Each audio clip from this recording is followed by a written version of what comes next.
మన Thandel free release ఈవెంట్లో అల్లు అరవింద్ మాట్లాడుతూ దిల్ రాజు గురించి మాట్లాడుతూ ఒక సినిమాని కిందకి నెట్టేశాడని, ఒక సినిమాని పైకి తీసుకెళ్ళాడని చెప్పారు. ఒక సినిమాని కిందకి నెట్టేయడం అంటే గేమ్ చేంజర్, ఒక సినిమాని పైకి తీసుకెళ్ళాడంటే సంక్రాంతికి వస్తున్నాం.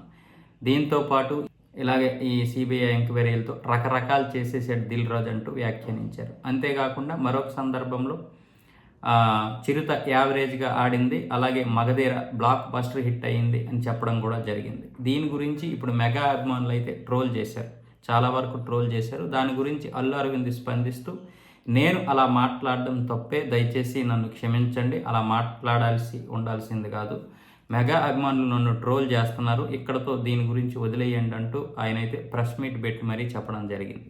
ఒక ఈ తండేల్ ప్రెస్ మీట్లోనే చెప్పారు. అయితే ఇక్కడ విషయం ఏంటంటే, మెగా అభిమానులు నన్ను క్షమించండి, అభిమానులు క్షమించండి అంటే ఓకే, లేదా మా మెగా అభిమానులు క్షమించండి అంటే ఓకే. కాకపోతే ఇప్పుడు మళ్ళీ మెగా అభిమానులని సపరేట్గా మాట్లాడడంతో అల్లు అరవింద్ గారి మనసులో కూడా మెగా అభిమానులు వేరు, అల్లు అభిమానులు వేరు అనేది మళ్ళీ ఇప్పుడు ఇంకొక కొత్త ట్రోల్కి అయితే తెరదీశాడు.